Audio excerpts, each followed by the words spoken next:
to make one more clarifying point about if, elif, and else. First off, they can occur in certain combinations. For example, we could have if alone. If by itself, fine. You don't need to have an elif or an else. If you want to have an else, you're going to have an if or an elif, because else is basically saying if the above was false, then do this thing. So you can have an if, you can have an if else, and you can also have an if elif else. You can even have an if and then an elif. The whole idea of elif and else is that they have to be preceded by an if.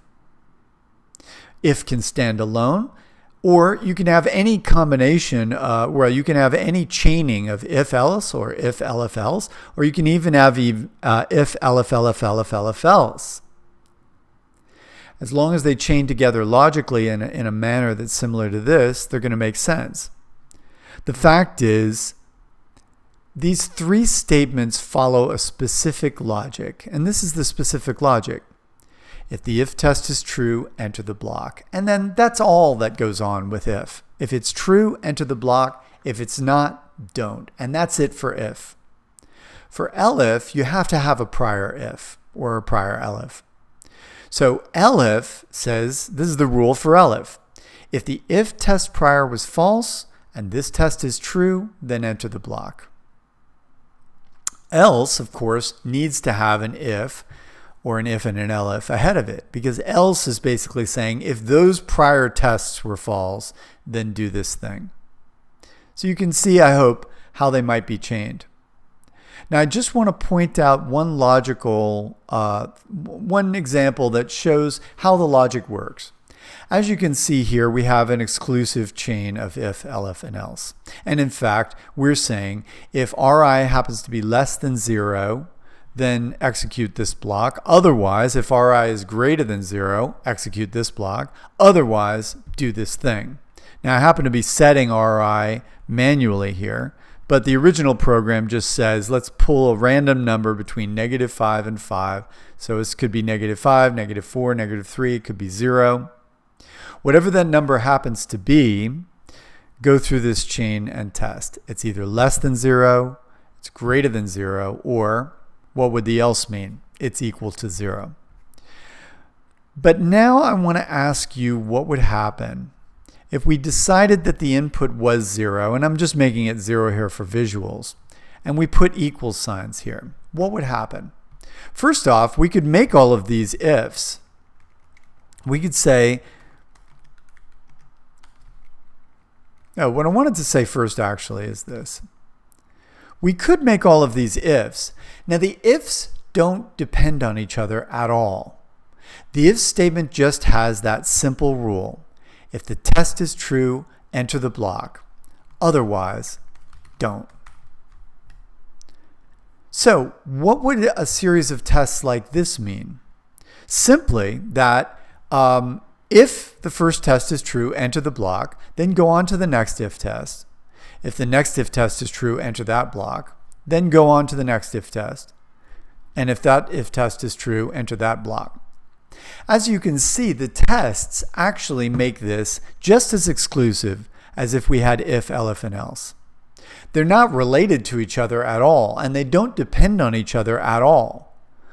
But the test itself happens to make it exclusive. Now, one last thing I want to show you that would make this somewhat illogical. Oh, no, actually, this isn't illogical. Let's say that we've got Ri as -1. Which tests will be true and which one will be entered? Well, we've got Ri as -1, and we test line 5, and we see that, yeah, that's true. It's less than or equal to 0. So we go from 4 to 5 to 6. Then what? We go to 8 and test that. That happens to be false. So where do we go after line 8? We go to line 11. That test also happens to be false. So then where do we go? From line 11 to line 15. But let me ask you what would happen if we said that Ri is 0. Well, we would just use the exact same rule. And remember the rule. If the test is true, enter the block. Otherwise, don't. And don't means just keep going. So Ri is now 0. So is the test on line 5 true? Yes. So we go from 4 to 5 to 6. Then where do we go? On to line 8. Is line 8, that test, is that true? Yes, it is. So we go from 8 to 9, and then where? On to 11. 11 also happens to be true, so we enter that block, 12 and 13 and then 15. So in this particular case, the logic that we set up allows us to run every line. I mean, every block will be entered and every line will be executed. But let me show you something interesting, because we could make this totally illogical, and Python's not going to care. It's not going to mention anything to us. It's not going to care at all. Instead, it's going to follow these rules: the if test, the elif test, and the else. Knowing, of course, that elif and else are exclusive and require that the prior if be false. What if Ri is 0? We're going to follow the rules. We're going to go from 4 to 5, which is true. Ri is less than or equal to 0. So 4 to 5 and then to 6, and then where? We're going to jump to 15. Now, why do we jump to 15 even though the elif test is also true? Because if, elif, else are exclusive, only one of those blocks can get executed. And so if the test on line 5 is true, we're going to go to line 6 and then we're going to jump to 15. Why? Because of the exclusivity. Elif can't possibly be true if the if test was true. Even if the elif test is true, elif can never be seen as, it's never even going to be evaluated. Because if the test on line 5 is true, then there's no point even in evaluating elif and else. And that's because the if test was true and the if, elif, else are exclusive. So what's illogical about this is that in this particular code, else can never be reached. Because in order for else to be entered, both if and else would have to be false. Correct? I'll say it again. For else to be entered, if and elif have to be false. However, if Ri is 0, then, or let's say whatever the value of Ri is, then either the if test is going to be true or the elif test is going to be true, no matter what Ri is. In other words, else can never be entered, just because of the logic that we set up here.